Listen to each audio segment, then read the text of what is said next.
nama aku Dinda Fahira Kainita, NIM 123340006 dari Prodi Teknik Listrik Energi TPB 5. Halo, perkenalkan nama aku Alan Wijaya Nantara dengan NIM 123340012 dari kelas TPB 5, Prodi Teknik Sistem Energi.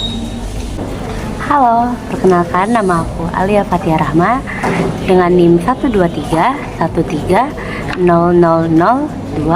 dari Prodi Teknik Elektro dari TPB 5. Hai, perkenalkan aku Fazli Dani Mastari dari Prodi Teknik Elektro dengan NIM 123130004 dari kelas TPB 5.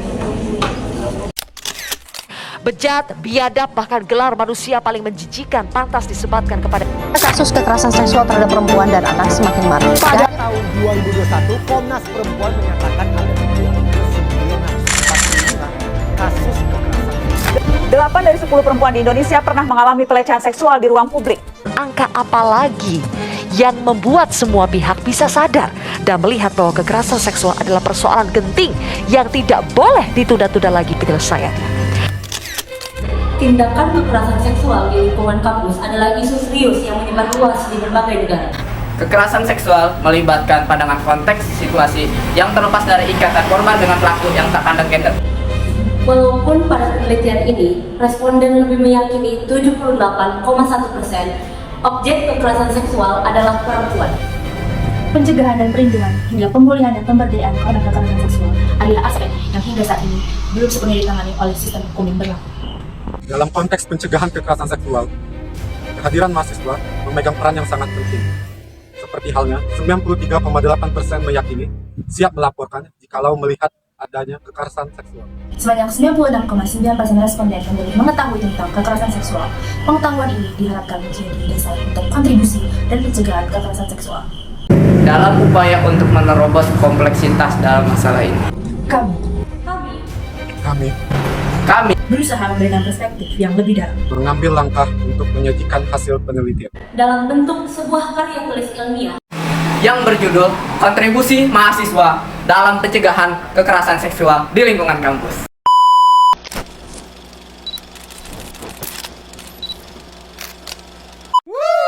Begitu langsung kita tulis judul, kita atur jenis kata yang ingin pakai, kita pakai plus. Selanjutnya kita masukkan logo. Lalu tulis disusun oleh. Lalu kita tulis universitas yang sedang kita jalani saat ini.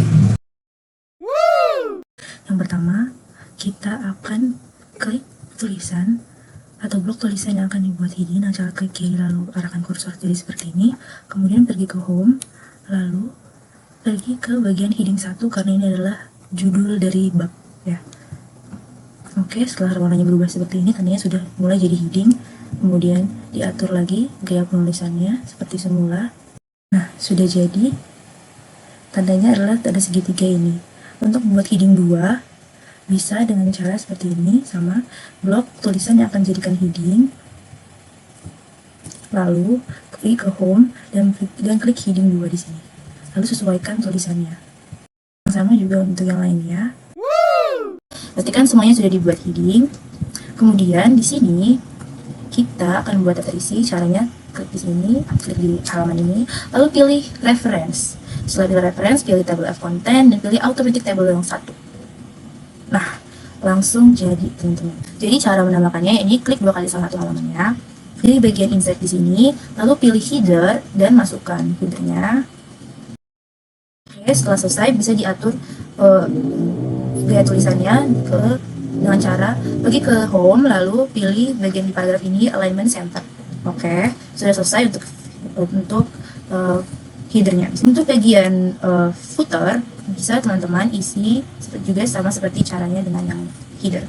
Klik 2 kali halamannya, lalu pilih bagian insert dan pilih footer. Kemudian pilih bagian blank yang ini yang biasa. Lalu teman-teman bisa ketikkan tulisan yang akan dimasukin ke footernya. Setelah itu teman-teman bisa atur gaya tulisannya dengan cara klik tulisannya lalu pergi ke bagian home dan pilih di bagian paragraf ini untuk alignment center agar lebih rapi. Oke, sudah selesai. Pencet references, pencet references, insert endnote. Lalu kita tulis endnote yang ingin ditulis.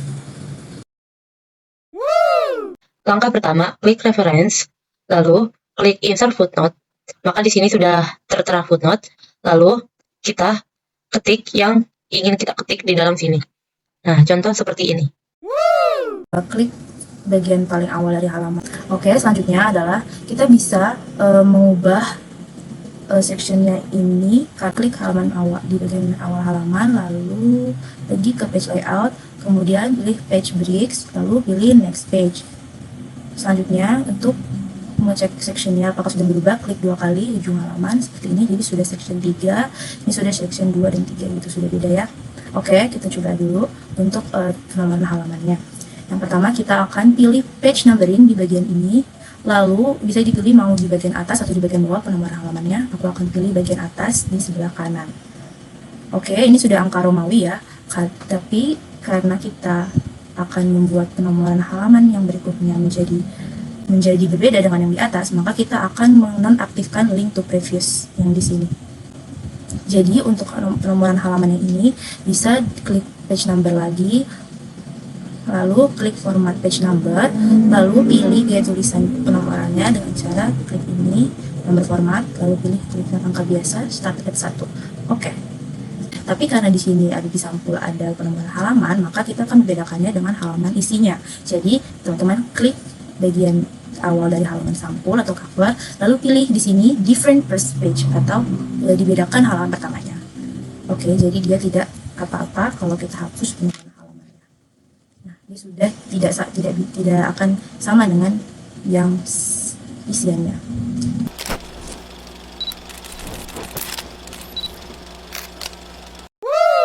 Pertama-tama kita buka Chrome, terus memasukkan apa yang ingin dituju. Terus kita buka mendelenya, pencet add new, pencet add entry manually, terus pilih reference type, kita pilih web page, terus title-nya kita lihat di Chrome tadi. Kita scroll ke bawah. Oke. Terus kita masukkan publication-nya. Kita masukkan tahun 2023. Versinya 1 sampai 1. Bulan sama day-nya kosong. Jadi kita skip. Terus add entry. Terus pencet. Terus kita salin linknya. Di sini langkah yang pertama kita pencet add new. Selanjutnya kita masuk ke file. Lalu kita pilih jurnal yang ingin dimasukkan. Contohnya saya milih ini. Lalu open. Maka di sini ada yang menunjukkan sedang diupload. Baik, setelah diupload atau setelah terupload, maka di sini langsung muncul di layar monitor jurnal yang telah kita masukkan tadi. Klik add new atau tambahkan yang baru, lalu pilih entry manually. Di sini teman-teman bisa pilih tipe referensinya, bisa buku, bisa tesis, jurnal dan semacamnya. Kalau aku di sini contohnya aku ambil buku ya teman-teman. Di sini teman-teman bisa tuliskan title atau judul dari bukunya atau jurnalnya. Ketikkan nama nulisnya. Ini last name baru first name, jadi nama belakang lalu nama depan. Kemudian aku mau isi year. Kalau udah selesai, teman-teman bisa klik add entry atau masukkan. Klik reference, lalu kita klik main site, dan kita pilih citasi yang ingin kita masukkan ke dalam Word. Nah, ini aku ambil pengalaman dan pengetahuan tentang pelecehan seksual dari Rushidi. Lalu kita insert citation, maka di sini sudah masuk citasi.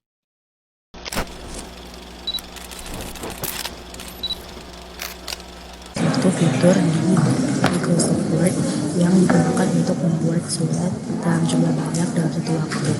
Yang kita perlukan untuk membuat image adalah format surat yang akan kita gunakan, lalu data diri penerima yang akan kita buat di bagian